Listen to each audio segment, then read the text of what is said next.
दोस्तों, एशिया में आतंकी फैक्ट्री बने पाकिस्तान के परमाणु संयंत्र को भारत ठीक उसी तर्ज पर उड़ाने का प्लान बना रहा है जैसे इजराइल ने इराक के एटॉमिक रिएक्टर्स को 7 जून 1981 को उड़ा दिया था। चोरी छिपे भारत के खिलाफ षड्यंत्र रच रहे पाकिस्तान के परमाणु संयंत्रों का पूरा खाका रोक एजेंट के पास था। बस एक बटन दबाना था और पाकिस्तान के परमाणु हथियारों का खेल खत्म। दोस्तों, आज के वीडियो में आज आप जानेंगे कि कैसे इजराइल अपने दुश्मन देशों के घर में घुसकर उनको मिटा डालता है। इजराइल की तर्ज पर ही कैसे भारत ने पाकिस्तान के परमाणु संयंत्रों को मिटाने की पूरी प्लानिंग कर ली थी। अंत समय में इंदिरा गांधी को क्यों इस ऑपरेशन से हाथ पीछे खींचने पड़े। दोस्तों, पाकिस्तान समय समय पर देश में आतंकी भेजकर भारत को कमजोर करने की नापाक कोशिश करता रहता है। देश में हमेशा ये मांग उठती रही कि पाकिस्तान का हिसाब चुकता कर उसको सबक सिखाना जरूरी है। इसी मांग को पूरा करने का पूरा प्लान उस वक्त बन चुका था जब 1977 में देश में पहली बार गैर कांग्रेसी सरकार बनी और देश की कमान थी मोरारजी देसाई के हाथ में। उन्होंने भारत को अपने बदमाश पड़ोसी की करतूतों से बचाने के लिए एक सीक्रेट मिशन शुरू किया। मिशन था पाकिस्तान के परमाणु ठिकानों को धूल में मिलाने का। मोरारजी देसाई ने अपनी टीम एक्टिव कर दी थी। पाकिस्तान के परमाणु ठिकाने ट्रेस हो चुके थे, बस कार्यवाही बाकी थी जिसके लिए वक्त, जगह और लॉन्च पैड सब चुन लिए गए थे। जगह थी पीएम मोदी का राज्य गुजरात है, लॉन्च पैड था गुजरात का जामनगर एयरबेस। पूरा प्लान तैयार था। इस हमले का वक्त, इस हमले की जगह, इस हमले को अंजाम देने वाले फाइटर जेट, इस हमले को खामोश बनाए रखने की टेक्नोलॉजी समेत तमाम मदद भी इजराइल भारत को देने के लिए तैयार था। भारत की खुफिया agency research and analysis wing यानी रो ने हमले को अंजाम देकर सुरक्षित भारत में लौटने का पूरा प्लान बना रखा था। लेकिन ऐन वक्त पर इंदिरा गांधी ने अपने हाथ पीछे खींच लिए। ऐसा क्यों किया इंदिरा गांधी ने, यह भी आपको बताएंगे। लेकिन इससे पहले आप यह जान लीजिए कि कैसे इजराइल के फाइटर जेट्स इराक में घुसे और उसके परमाणु संयंत्र पर बमबारी की, उन्हें तहस नहस कर दिया। आज से पहले धान को खबर लगती, उससे पहले ही सारा खेल खत्म। इजराइल ने इराक को घुसकर मारा। वह दौर था जब मिडिल ईस्ट की सारी कंट्रीज को इजराइल ने अकेले घुटनों पर ला दिया था। एक के बाद एक 5 युद्ध में इजराइल ने मिस्र, जॉर्डन, फिलिस्तीन और सीरिया जैसी शक्तियों को अपने पराक्रम से कुचलकर राख कर डाला। इसी बीच इराक चोरी छुपे फ्रांस की मदद से अपने एटॉमिक बम बनाने की कोशिश कर रहा था ताकि जरूरत पड़ने पर वे इजराइल पर परमाणु बम से हमला कर सके। इजराइल को इस बात की भनक लग चुकी थी। मोसाद अपने वतन को महफूज रखने की कसम खा चुका था। तभी वो तारीख आई 7 जून 1981, जगह इराक, टारगेट निर्माणाधीन परमाणु संयंत्र। मोसाद की निगरानी में इस प्लान का पूरा खाका तैयार हो चुका था। इजराइल के एयरफोर्स को दुश्मन देश सीरिया और जॉर्डन को पार कर इराक पहुंचना था, वहां पर बमबारी करनी थी और वापस लौट आना था।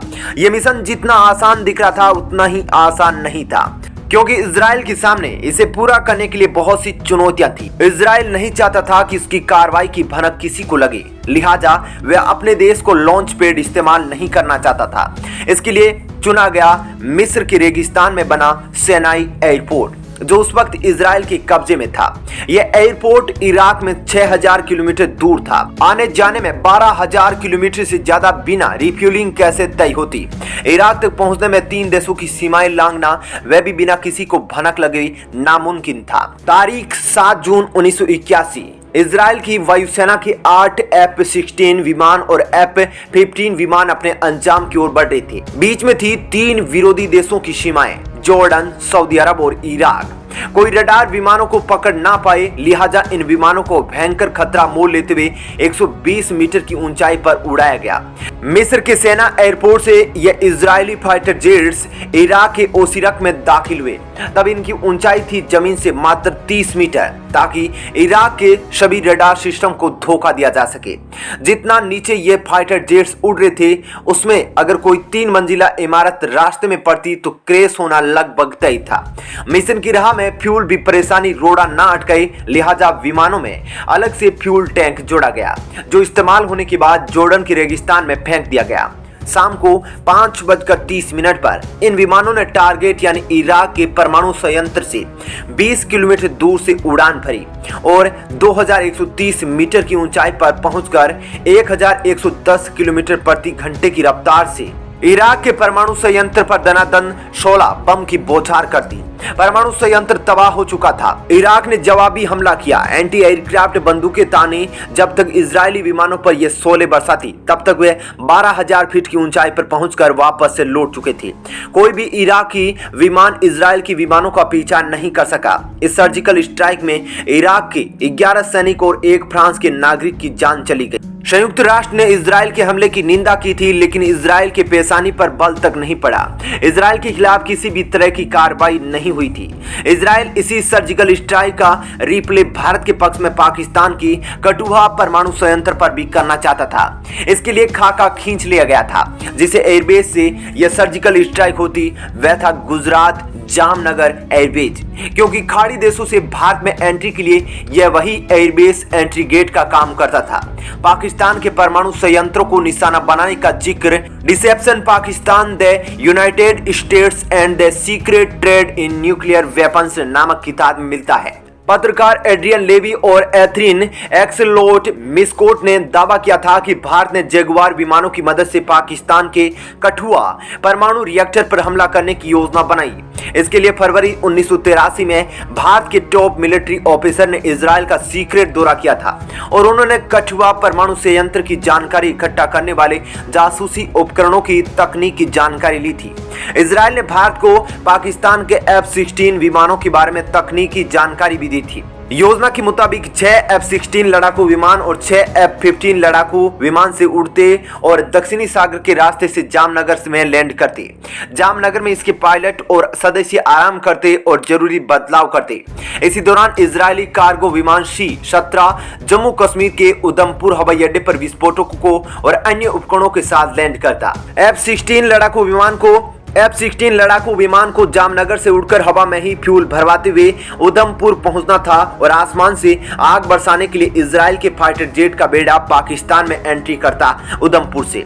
यह ऐसा इलाका है जहां ऊंचे ऊंचे पहाड़ है, जिसके कारण पाकिस्तानी रडार फाइटर जेट्स को पकड़ने में गच्चा खा जाते और जब ये विमान पहाड़ी इलाकों में खुले में आते तो 2 F-16 विमान कठुआ परमाणु संयंत्र पर बम गिरा। इस बात का भी ख्याल रखा गया था कि अगर पाकिस्तान जवाबी हमला करे तो हवा में मंडरा रहे दूसरे F-15 विमान पाकिस्तान को छट्टी का दूध याद दिला दे और हमले के बाद F-16 विमान पश्चिम की ओर बढ़ते हुए पाकिस्तान की वायुसेना से बाहर निकल आते। कम ऊंचाई पर उड़ान भरते हुए वे दक्षिण की ओर जाते हैं और पहाड़ों में उड़ते हुए अपने ठिकानों पर उतर जाते हैं। दोस्तों, ये वही प्लानिंग है जिसको अगर अंजाम दे दिया जाता तो आज पाकिस्तान जो चोरी से परमाणु बम बनाते हैं वह दिवाली पर पटाखे भी नहीं बना सकता था। लेकिन दोस्तों, ऐसा हो ना सका। भारत और इजरायल मिलकर इस प्लान को अंजाम ना दे सके। दोस्तों, आप सोच रहे होंगे कि ऐसा क्या कारण था कि इजरायल पाकिस्तान के परमाणु हथियारों पर हाथ धोकर पीछे पड़ा था। दरअसल दोस्तों, इजरायल को यह डर था कि एक बार अगर पाकिस्तान ने परमाणु बम बना लिया तो उसके बाद उसकी पहुंच ईरान, लीबिया और इराक तक हो जाए। पाकिस्तान के परमाणु वैज्ञानिक अब्दुल कादिर खान पर यूरोपीय संघ की कंपनी ईरान, लीबिया और उत्तरी कोरिया से यूरेनियम तकनीक बेचने के आरोप भी लगे थे और ईरान, लीबिया और नॉर्थ कोरिया इजरायल के दुश्मन तक परमाणु तकनीक पहुंचाने में देर नहीं करते। यही कारण है कि इजरायल भारत को साथ लेकर पाकिस्तान के परमाणु संयंत्रों को खाक में मिलाना चाहता था, लेकिन ऐसा हो नहीं सका। दोस्तों, अमेरिकी खुफिया एजेंसी CIA के उप निदेशक ने पाकिस्तान के वरिष्ठ अधिकारी को 22 सितंबर 1984 को जानकारी दी थी कि भारत पाकिस्तान पर हवाई हमला कर सकता है। इजराइल के तेल अवीव से छपने वाला अखबार जेरूसलम पोस्ट ने फरवरी 1987 में दावा किया था कि इजरायली सैन्य अधिकारियों ने 3 बार भारत से कठुआ परमाणु संयंत्र पर संयुक्त हमलों के बारे में बात की थी। जानकार मानते हैं कि इजरायल से जामनगर की लंबी दूरी गुप्त ढंग से तय करना और इसके बाद अपनी मौजूदगी को गुप्त रखना बेहद मुश्किल था।